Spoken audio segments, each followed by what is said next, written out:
politik hukum pemilu di Indonesia ini dilandasi dalam Undang-Undang Dasar 1945 hasil amandemen yang menegaskan, mengatur dari pasal 1, pasal 6, pasal 7 sampai dengan pasal 9, pasal 18, pasal 22, pasal 24, dan pasal 28. Hal ini mengatur bagaimana hubungan hukum, negara, dan masyarakat sebagai bagian dari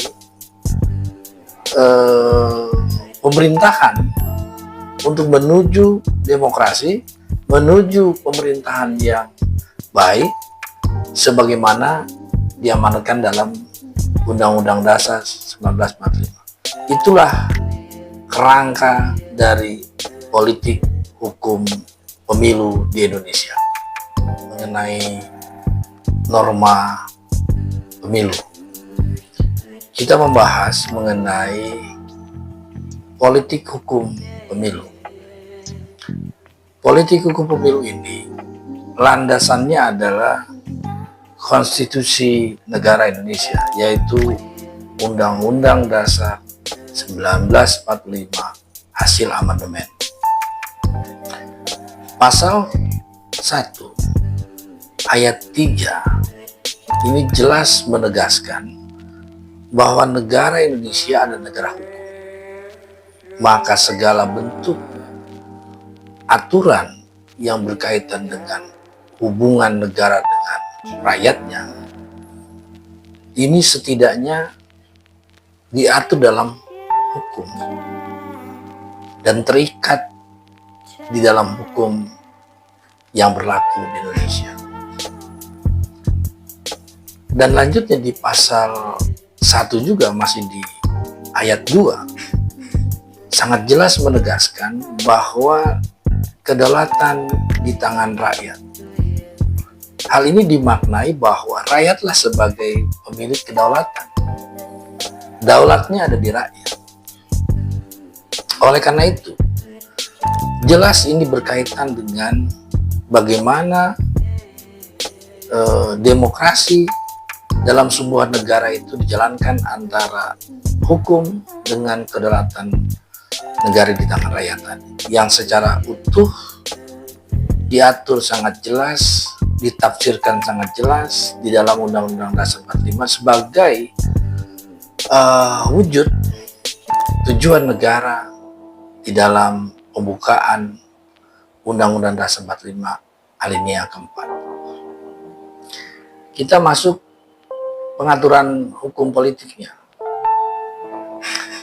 Di pasal 6 ini secara jelas bagaimana calon presiden itu diatur. Dia merupakan warga negara Indonesia sejak kelahirannya dan tidak pernah menerima kewarganegaraan lain, baik calon presiden maupun calon wakil presiden. Di pasal 6A-nya, ini presiden dan wakil presiden dipilih dalam satu pasangan calon. Ya, ini kan bagian dari bagaimana menguatkan yang tadi pasal 1 ayat 2, di mana kedaulatan berada di tangan rakyat, dipilih secara langsung oleh rakyat, presiden dan wakil presiden.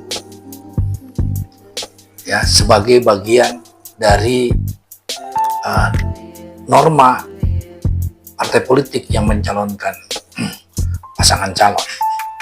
Kalau kita masuk pada keputusan MK yang nomor 62/2024 yang menyatakan bahwa semua partai politik dapat mengajukan pasangan calon sebagai peserta pemilu. Ini tafsir atau keputusan finalnya Mahkamah Konstitusi, sehingga ini dimaknai agar tidak hanya terdapat satu pasangan calon dalam proses pemilu langsung presiden dan wakil presiden yang dipilih oleh rakyat secara langsung. Yang berikut kalau kita masuk kepada ketentuan pasangan calon presiden dan wakil presiden, siapa yang dapat katakanlah dilantik sebagai presiden terpilih adalah pasangan calon yang mendapatkan suara lebih dari 50%. Ya 51% lah gitu. Maka dia terpilih dan dilantik sebagai presiden dan wakil presiden. Lebih jelas ketika presiden sudah dilantik menjadi presiden terpilih di pasal 7 sampai dengan pasal 9. Ini mengatur bagaimana Undang-Undang Dasar 1945 menegaskan mengenai hal-hal yang berkaitan dengan pemberhentian presiden, larangan presiden, penggantian presiden kalau memang terjadi sesuatu dan lain hal, ya. Termasuk ketika presiden mau dilantik, dia harus membacakan sumpah sebagai presiden dan akultur presiden di hadapan MPR, Majelis Permusyawaratan Rakyat. Ini juga bentuk dari perhadapan bagaimana kedaulatan rakyat diterjemahkan kepada MPR, karena rakyat sudah memilih anggota-anggota DPR menjadi bagian dari kelembagaan di DPR, sehingga mandatnya itu diterima dan dijalankan oleh MPR. Ketika presiden dilantik dan wakil presiden, maka pengambilan sumpah presiden dan wakil presiden itu di hadapan Majelis Permusyawaratan Rakyat. Nah, ketentuan ini juga berlaku ya bagi perangkat-perangkat lainnya dalam konteks tadi DPR, DPD sebagai bagian dari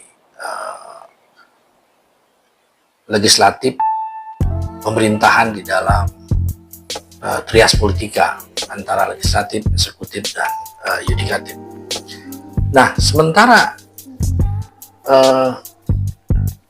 pengaturan berkaitan dengan pemilihan kepala daerah ini diatur dalam pasal 18 Undang-Undang Dasar 1945. Jadi kepala daerah, gubernur, bupati, wali kota sangat jelas diatur dalam ayat 4, di mana gubernur, bupati, dan wali kota merupakan bagian dari pemerintahan kepala daerah yang dipilih secara demokratis.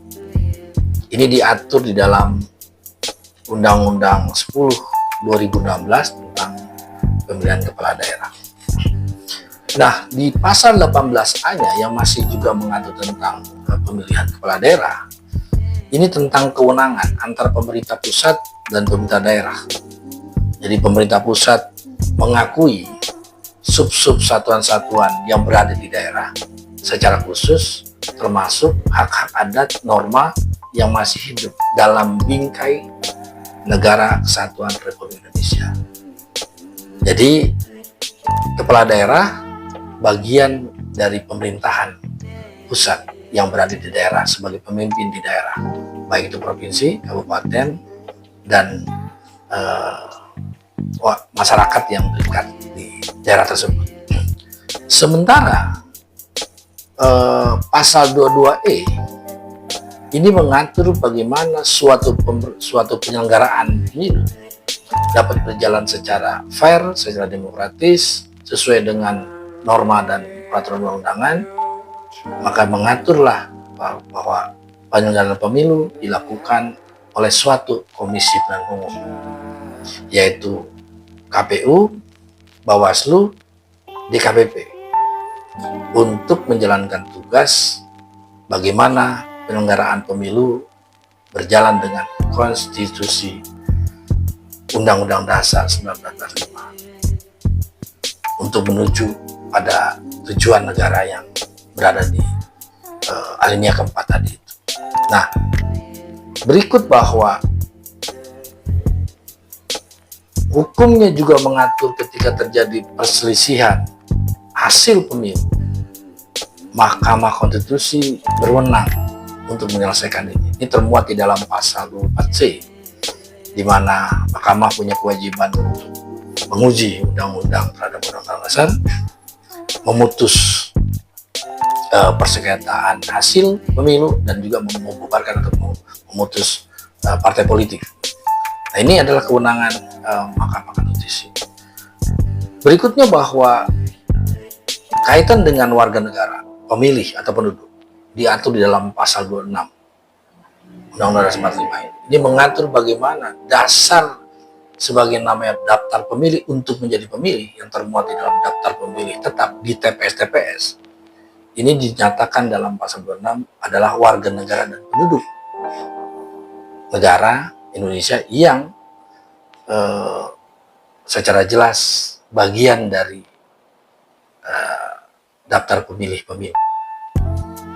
Demikian pula di ketentuan pasal 28 berkaitan dengan hak asasi manusia, di mana di sini dijelaskan tentang hak setiap warga negara memiliki hak untuk dipilih dan memilih, memiliki hak untuk mencalonkan diri baik sebagai calon presiden, wakil presiden, kepala daerah dalam hal ini gubernur, bupati, wali kota, calon anggota legislatif, baik DPR, DPRD provinsi, DPRD kabupaten kota, termasuk DPD. Pasal 28 memberikan ruang bagi warga negara untuk dapat mencalonkan bagian dalam sistem pemerintahan itu. Nah, oleh karenanya, politik hukum pemilu dan pemilihan di Indonesia ini bersumber dan meletakkan dasar pada konstitusi negara, yaitu Undang-Undang Dasar 1945. Terima kasih dan sampai jumpa dalam diskusi berikutnya.